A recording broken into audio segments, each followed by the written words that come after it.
Senhor Jesus, mais uma vez, venho pedir misericórdia, que possamos acalmar nossos corações, que os bons espíritos que nos assistem nesse momento formam uma grande corrente de proteção em nosso planeta, para que entremos em sintonia com o mais alto e aceitar e compreender o teu amor, o teu amparo, que os irmãos da Casa de Conselheiro, encarnados e desencarnados, sinta também o mesmo amparo que tanto necessitam para o seu melhoramento, e todos juntos possamos, com a graça de Deus, encontrar o caminho da paz, o caminho da luz que tanto precisamos.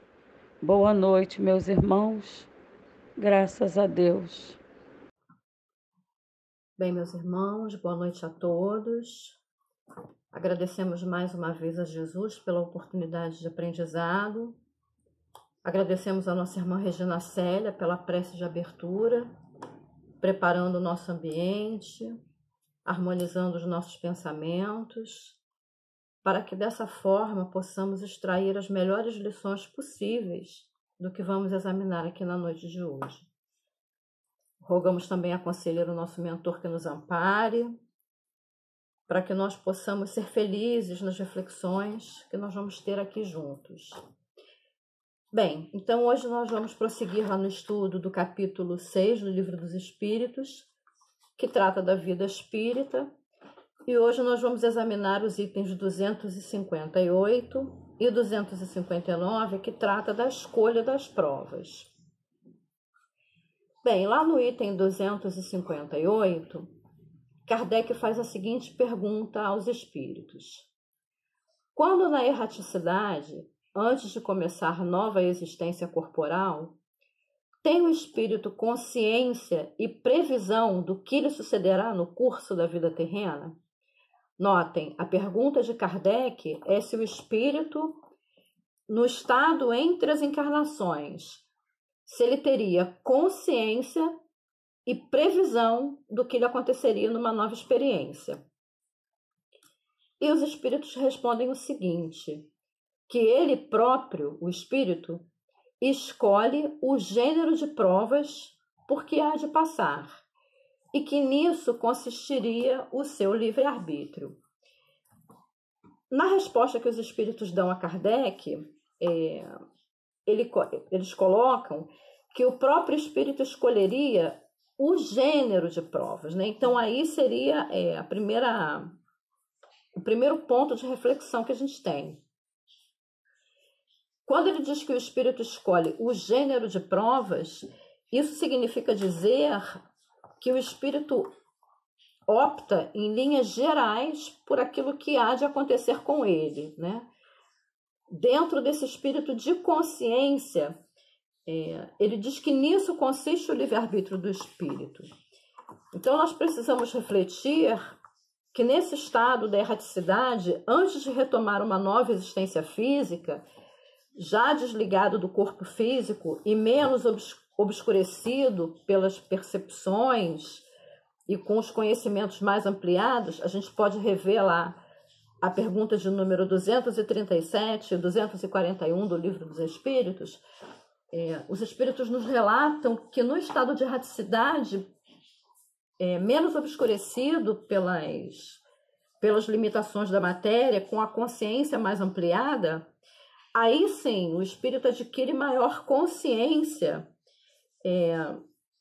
do que ele viveu anteriormente, né? E tem mais clareza sobre aqueles aspectos que importa que ele se aprimore e das experiências que ele precisa corrigir, né? Liberto do corpo, com a sua consciência e os seus sentidos mais ampliados, ele teria então mais noção de tudo que lhe aconteceu numa existência anterior. É sabido, relatado, né, que no momento do desligamento do corpo físico, todo espírito desencarnante vai passar por aquela experiência de rememorar os fatos mais marcantes da sua encarnação, e ali não há juiz mais cônscio, né, mais apto para julgar o que foi de certo, o que foi de errado, do que a própria consciência desse espírito desencarnante. Então aí, senhor de todo aquele cabedal, ele tem noção exata de tudo aquilo que ele praticou e que ele precisa aprimorar, e aquilo que precisa ser refeito, né? E ele diz então aí que é nisso que consiste o seu livre-arbítrio. Ele teve a oportunidade de escolher durante a sua existência física, e agora ele vai precisar realmente planejar uma nova existência em consonância com aquela que ele acabou de deixar e com que ainda lhe resta fazer. Na pergunta 258A, Kardec faz a seguinte pergunta. Bom, então não é Deus que lhe impõe as tribulações da vida como castigo? Porque os espíritos, na pergunta anterior, eles respondem que, na verdade, tudo que vai acontecer na vida daquele espírito que está se propondo a uma nova encarnação, na realidade, foi uma escolha que ele mesmo fez, né? Então, Kardec diz, então quer dizer que não existe castigo divino, né? As tribulações que a gente tem na vida não são castigos impostos por Deus. E aí os espíritos respondem que nada acontece sem a permissão de Deus, pois que foi ele quem estabeleceu todas as leis que regem o universo. Perguntar então, por que ele fez esta e não aquela? Então aqui os espíritos destacam para nós que, na verdade, tudo que acontece na nossa vida, logicamente, acontece com a permissão de Deus, né? Tudo está submetido à anuência divina. Deus precisa concordar ou não com aquele projeto, né? Com aquelas experiências, aquele gênero de provas que o espírito está submetido. Muitas das vezes, lá no momento de escolher novas experiências, né? O espírito, naquela empolgação, acaba querendo se comprometer com compromissos, às vezes, mais sérios e mais graves do que o que ele tem condição de dar conta. E aí a providência divina intervém. Também é farto relato de casos dentro da doutrina espírita em que muitas vezes a piedade divina ela age não para agravar algumas experiências que se precisa viver, pelo contrário, mas sempre no sentido de diminuir o quinhão de dor e de sofrimento que aquele espírito obrigatoriamente se veria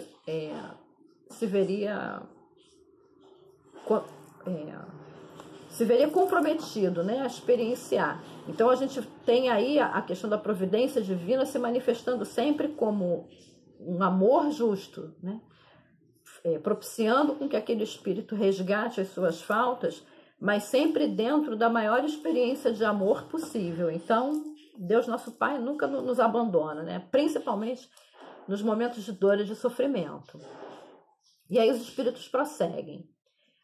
Dando ao espírito a liberdade da escolha, deixa-lhe toda a responsabilidade de seus atos e de suas consequências. Nada lhe entrava o seu futuro.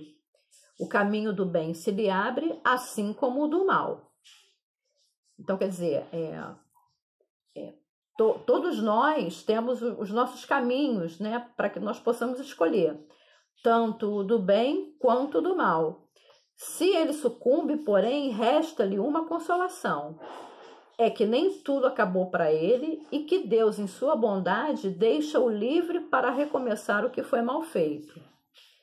Aliás, é preciso distinguir o que é obra da vontade de Deus e o que é da do homem. Se um perigo vos ameaça, não foste vós que criastes esse perigo, foi Deus. Se tivestes, entretanto, a vontade de a ele vos expordes, porque vistes nisso uma possibilidade de adiantamento, e Deus o permitiu. Então ele diz ali que cumpre que a gente separe muito bem o que seria a vontade divina e o que seria a vontade do homem. Porque muitas das vezes, quando se passa por alguma experiência, geralmente quando são negativas, né, a gente tende a repetir aquele velho bordão. Ah, foi da vontade de Deus. Aí a gente precisa pisar um pouquinho no freio, né, ligar o sinal de alerta e parar para discernir. Como é que a gente pode distinguir se um acontecimento que está presente na vida de uma criatura é realmente a manifestação da vontade divina ou se é pura e simplesmente uma consequência da vontade do homem, do exercício da vontade do homem? Bem, quando se trata de alguma coisa concernente à vontade divina, aquele acontecimento ele é sempre soberano, irresistível. Nós não temos condições de nos furtar a ele. É alguma coisa que não importa o que nós fizéssemos, o que nós disséssemos, o que nós escolhêssemos, aquele acontecimento estaria presente, independente de nós querermos ou não. Quando se trata de alguma coisa que é decorrente do exercício da nossa vontade, aquele ato ele é sempre condicional, ele está sempre condicionado a um determinado fato, né? Bem, se isso não tivesse acontecido, aquela situação não estaria se desenrolando. Então, é alguma ocorrência, alguma circunstância que ela sempre pode ser evitada, em circunstância de nós fazermos ou deixarmos de fazer alguma coisa, de praticarmos algum ato. A vontade divina já não é assim, né? Ela escapa do nosso arbítrio, escapa do nosso poder de decisão. Não somos nós que decidimos. Essa vontade está além, né? E aí, então, nós temos a reflexão de que o que Emmanuel nos traz lá no livro Religião dos Espíritos, quando ele vai tratar de reencarnação, que ele diz lá que as experiências da reencarnação nem sempre é sucesso expiatório. Nem toda luta no campo físico expressa punição. Consoante com essa resposta que os espíritos deram a Kardec na questão de número 258, né? Nem todas as situações, por mais dolorosas e por mais difíceis que sejam, numa determinada encarnação, elas são, na realidade, resultados de uma punição. No decorrer dessa lição, Emmanuel vai considerar que todo o processo de aprendizado, ele implica sacrifício, né? Qualquer um que se dedique a aprender determinado ofício, a desenvolver determinada aptidão, precisa de experiências que envolvem sacrifício, muitas vezes envolve dor. Quando nós vemos lá uma bailarina se apresentando magnificamente no palco de um teatro, com movimentos tão graciosos, nós não conseguimos mensurar quanto de treino, de sacrifício, de dores aquela criatura suporta para chegar naquele estágio de desenvolvimento. Um músico, quando se apresenta de uma maneira que nos eleva, né, que nos causa tanto prazer de ouvir uma música bem tocada, também são muitas horas de dedicação, muitas das vezes com dificuldade nas mãos. Nós temos aí o nosso maestro brasileiro, né, que teve um probleminha nas mãos.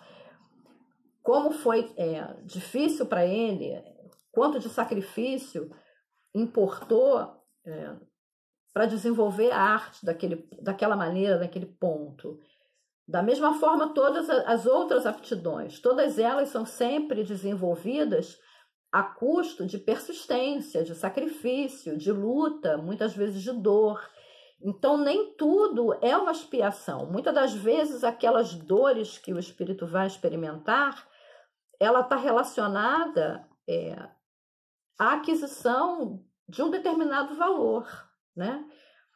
Passar por uma determinada experiência para que ele possa consolidar algum tipo de sentimento, alguma vivência que ele precise se assenhorar como patrimônio próprio, né? Então, nem todo sofrimento, isso a gente precisa ter bem claro, como Emmanuel coloca, nem tudo é uma expiação, é uma carga, é um castigo, né?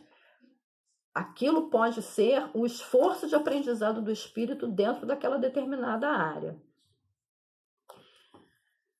Na pergunta 259, Kardec coloca: se o espírito escolhe o gênero, outra vez a palavra gênero, de provas que deve se submeter, daí se segue que todas as tribulações que experimentamos na vida foram previstas e escolhidas por nós. Então, Kardec está perguntando, né? Bom, então se somos nós que escolhemos todas as dificuldades que nós vamos experimentar na vida, então quer dizer que tudo nós previmos e escolhemos? E aí os espíritos respondem: todas não é bem o termo, pois não quer dizer que escolheste e previstes tudo o que vos acontece no mundo, até as mínimas coisas. Escolhestes o gênero de prova. Os detalhes são consequência da posição e, frequentemente, de vossas próprias ações. Então, os espíritos reforçam, né? Não são tudo que nós escolhemos. Não temos consciência e previsão de tudo. Dentro daquilo que nos cabe aprimorar ou refazer, nós escolhemos em linhas gerais, a que tipo de experiência reencarnatória nós vamos nos submeter.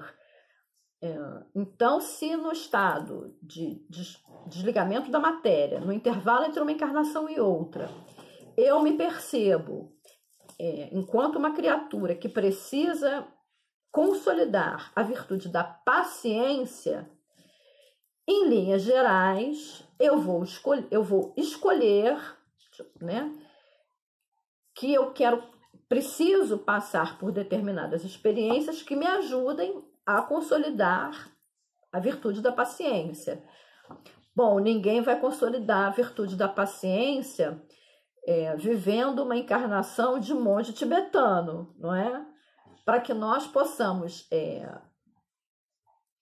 consolidar a virtude da paciência, é preciso que a gente realmente seja exposto a situações que vão testar a nossa paciência, não é? Agora, os detalhes dessas experiências vão ser frutos das nossas escolhas e da posição em que nós estamos, porque frequentemente nós nos colocamos, não é? Ao dizer que eu me coloco numa existência de consolidar a virtude da paciência, e aí eu resolvo encarnar na cidade de São Paulo, por exemplo, num trânsito caótico, né? E aí, na prova da paciência, eu tenho, como naquele filme, um dia de fúria e resolvo quebrar o carro do amiguinho, eu falia na prova, mas aí foi da vontade de Deus? Não, né? Ele atendeu ao meu pedido de passar por uma determinada experiência para consolidar aquilo que eu precisava.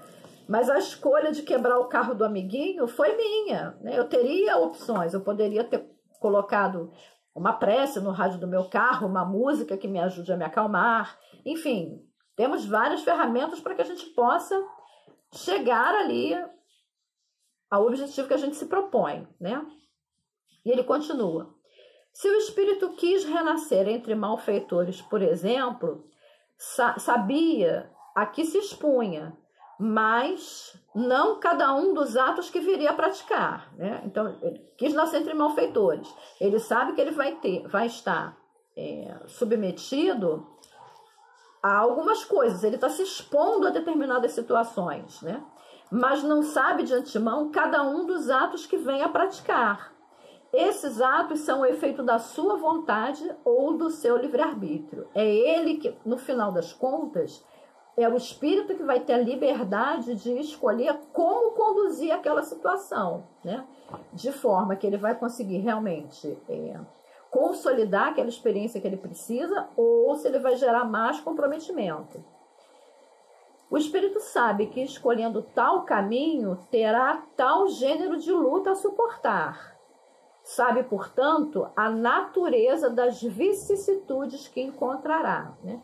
Então, quando o espírito se propõe a um determinado gênero de luta, né, de experiência, ele sabe a natureza das coisas que ele vai ter que enfrentar, né?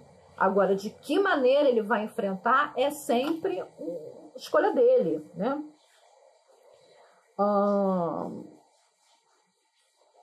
Tudo que acontece é sempre submetido ao livre-arbítrio da criatura, né? Se ele consegue, dentro daquela experiência, consolidar os valores que lhe faltam, adquirir as experiências que lhe faltam, crédito para ele.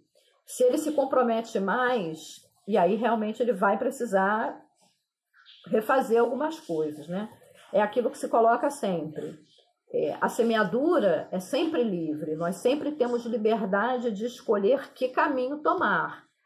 Agora, quando nos decidimos para tomar um determinado caminho, depois que a gente faz a nossa semeadura, não tem jeito, a colheita ela é obrigatória, né?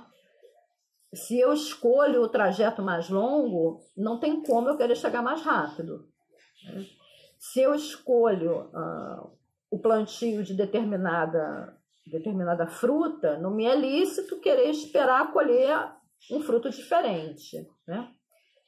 E os espíritos prosseguem que esse espírito não sabe se ocorrerá este ou aquele acontecimento.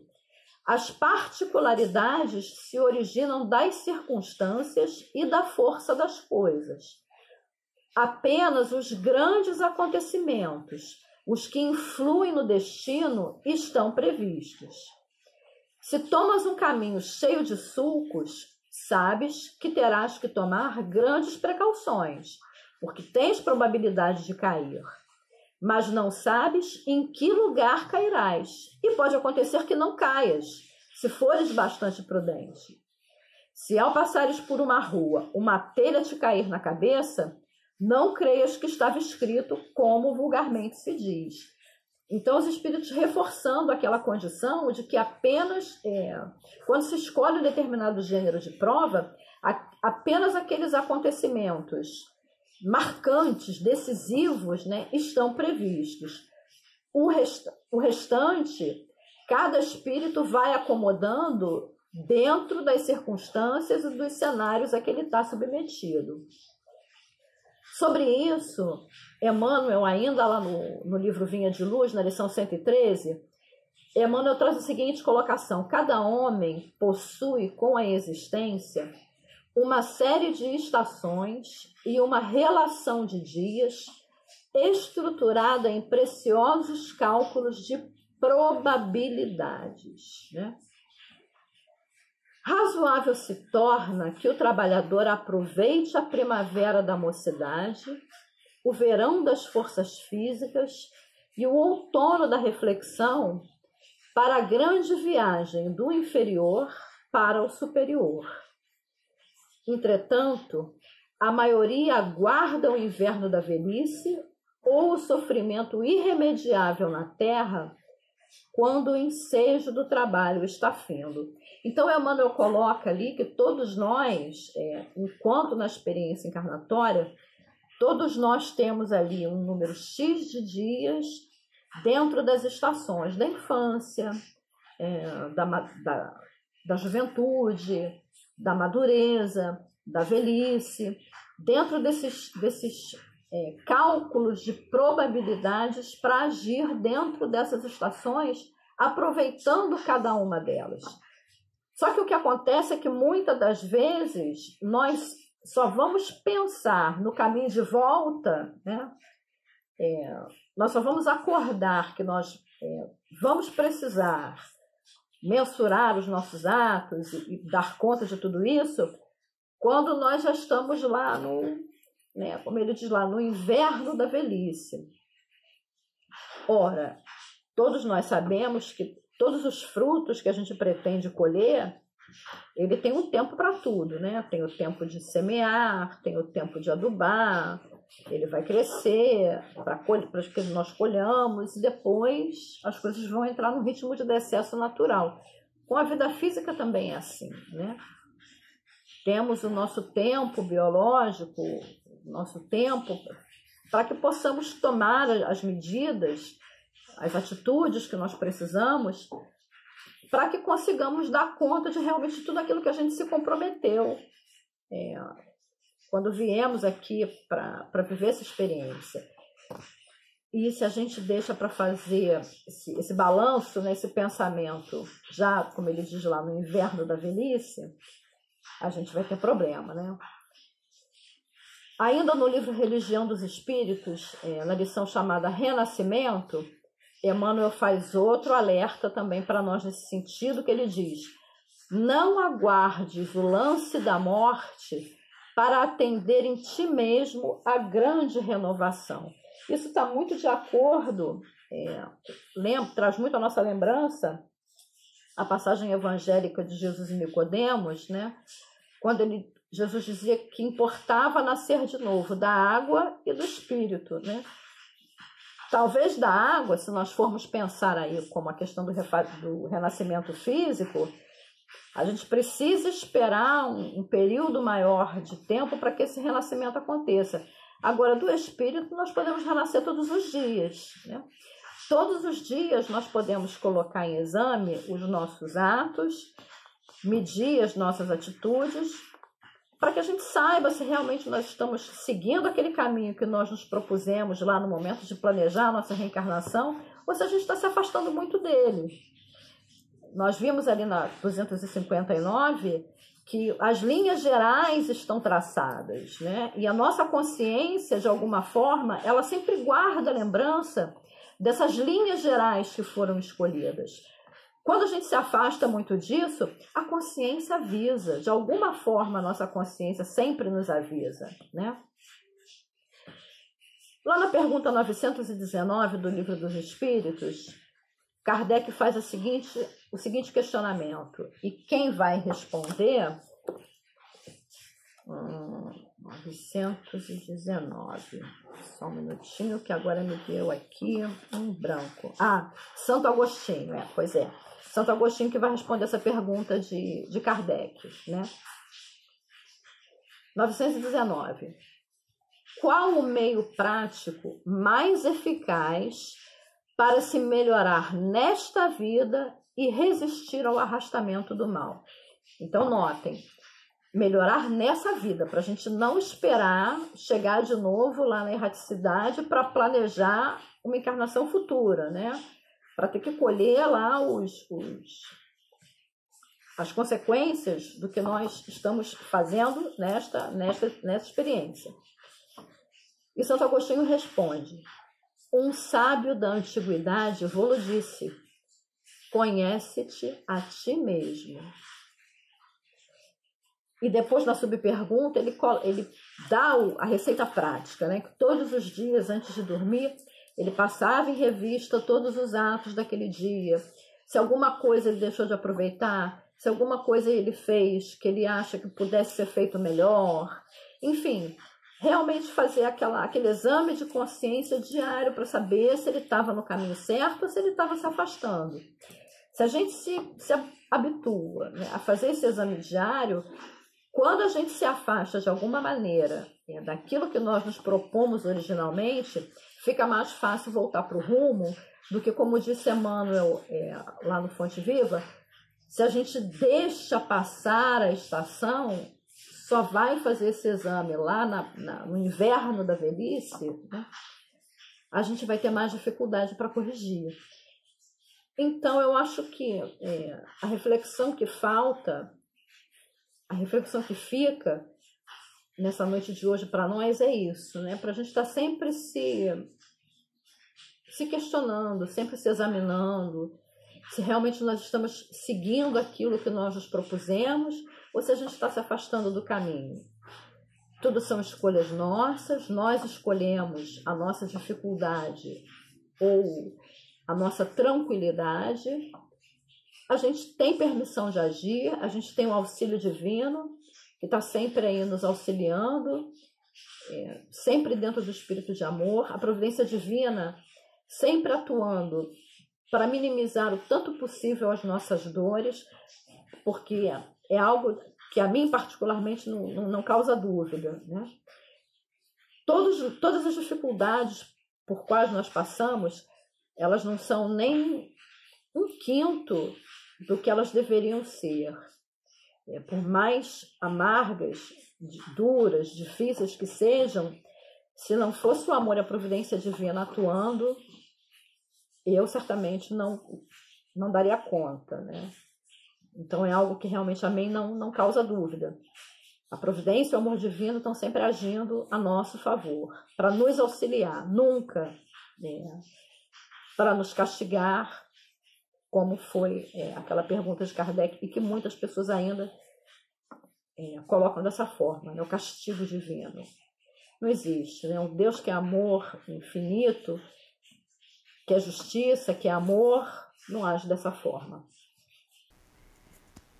Bem, vamos então nos preparar para a prece final, unindo os nossos corações, pedindo ao nosso Mestre que esteja conosco, que nos auxilie nesse momento a unir os nossos pensamentos na direção do amor divino, reconhecendo as nossas necessidades, as nossas dificuldades, rogando ao Senhor da vida a esse amor imensurável, esse amor infinito, que nos auxilie sempre a rever os nossos caminhos, a tomar as melhores decisões, para que dessa forma consigamos não nos afastar de todos aqueles compromissos que assumimos e que trazemos como sagrados.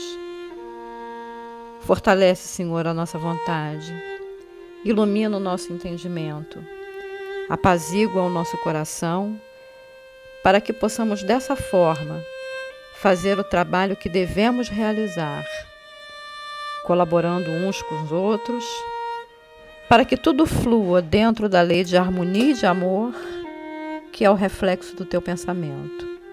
Graças a Deus.